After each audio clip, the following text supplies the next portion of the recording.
விஜய் ரங்கநாதன் டைரக்ஷன்ல நிவேதிதா சதீஷ், அத்துல், சிபி, நாசர், லக்ஷ்மி பிரியா சந்திரமௌலி, கீதா கைலாசம் நடிச்சு இப்போ தேட்டர்ஸ்ல ரன் ஆயிட்டு இருக்க சைக்காலஜிக்கல் ரொமான்டிக் த்ரில்லர் தான் ஓ பட்டர்ஃப்ளை. மேரேஜ் ஆகியும் ரொம்ப காலமா சொல்ல முடியாம இருக்க ஒரு சீக்ரெட்டை அவரை தனியா ஒரு ஹில் ஸ்டேஷனுக்கு கூட்டிட்டு போய் எப்படியாச்சும் சொல்லிடணும்னு நிவேதிதா அத்துல்ல கூட்டிட்டு போறாங்க. ஆனா அந்த இடத்துல அத்துல் இறந்துடுறாரு. அவர் சாவு மற்றவங்களுக்கு ஆக்சிடென்ட்டா இருக்கலாம், ஆனா என்னை பொறுத்த வரைக்கும் நான் தான் அவரை கொன்னேன்னு நிவேதிதா ஒரு மாதிரி தனியா ஐசோலேட் ஆகி வாழ ஆரம்பிக்கிறாங்க. அதுல் எப்படி இறந்தாரு? உண்மையாவே அவரை நிவேதிதா தான் கொன்னாங்களா? அந்த ஹில் ஸ்டேஷன்ல என்னதான் நடந்துச்சு? இதுக்கெல்லாம் பின்னாடி இருக்கிற மிஸ்ட்ரி என்னங்கிறது தான் ஓ பட்டர்ஃப்ளை. இந்த படத்தோட run time 2 hours and 12 minutes. படம் ஆரம்பிச்சது நல்லாவே ஸ்டார்ட் ஆச்சு. Dead slow paced screen play, still என்ன நடந்திருக்குங்கிற ஒரு கியூரியஸ் ஃபேக்டரை நல்லாவே மெயின்டைன் பண்ணியிருக்காங்க.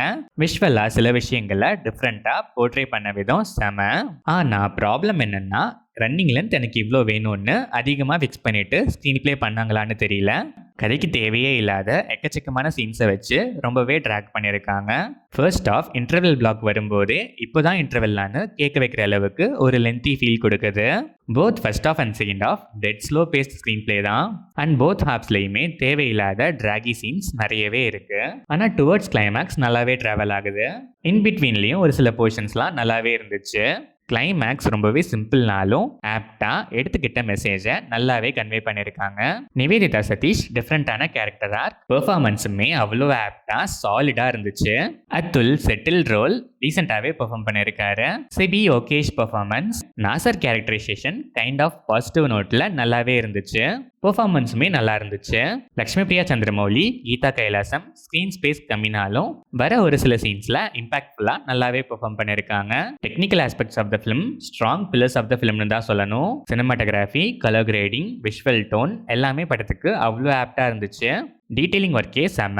சாங்ஸ் அண்ட் பேக்ரவுண்ட் ஸ்கோர் நல்லாவே இருந்துச்சு. சவுண்ட் டிசைனுக்கு கண்டிப்பாக ஒரு ஸ்பெஷல் அப்ளாஸ் கொடுத்தே ஆகணும், ஒர்த்து. எடிட்டிங் பேட்டர்னுமே இம்ப்ரெசிவாக இருந்துச்சு. ஓவராலாக பார்த்தா இன்ட்ரெஸ்டிங்கான story line, different way of presentation. Problem என்னன்னா தேவையே இல்லாத பல சீன்ஸை பிளேஸ் பண்ணி லென்த்தியாக ட்ராக் பண்ணி ப்ரெசென்ட் பண்ணது தான். சில சீன்ஸ் சிம்பிளாக நல்லாவே இருந்தாலும் இன்னும் பெட்டராக இம்பாக்ட்ஃபுல்லாக ப்ரெசென்ட் பண்ணியிருக்கலாமேங்கிற ஃபீல் கொடுக்கும். அதெல்லாம் கட் பண்ணி கொஞ்சம் சேஞ்ச் பண்ணிட்டு இன்னுமே கொஞ்சம் இம்பாக்ட்ஃபுல்லான சீன்ஸோட ப்ரெசென்ட் பண்ணியிருந்தா கண்டிப்பாக ஒரு ஒர்த்தான படமாகவே வந்திருக்கும் ஓ பட்டர்ஃப்ளை. ஸ்டில் டிஃப்ரெண்டான ஒரு அபோவ் ஆவரேஜ் அட்டெம்ப்ட் தான். சைக்காலஜிக்கல் த்ரில்லர் ஃபேன்ஸ் எனக்கு பொறுமை அதிகமாக இருக்கு. எவ்வளோ ஸ்லோவாக போனாலும் டெட் ஸ்லோவாக இருந்தாலும் தேவையில்லாமல் இழுத்தாலும் டிஃப்ரெண்டான இந்த அட்டெம்ப்ட்காகவே நான் பார்ப்பேங்கிற மைண்ட் செட்டில் இருந்தீங்கன்னா ஒன்ஸ் ட்ரை பண்ணி பார்க்கலாம்.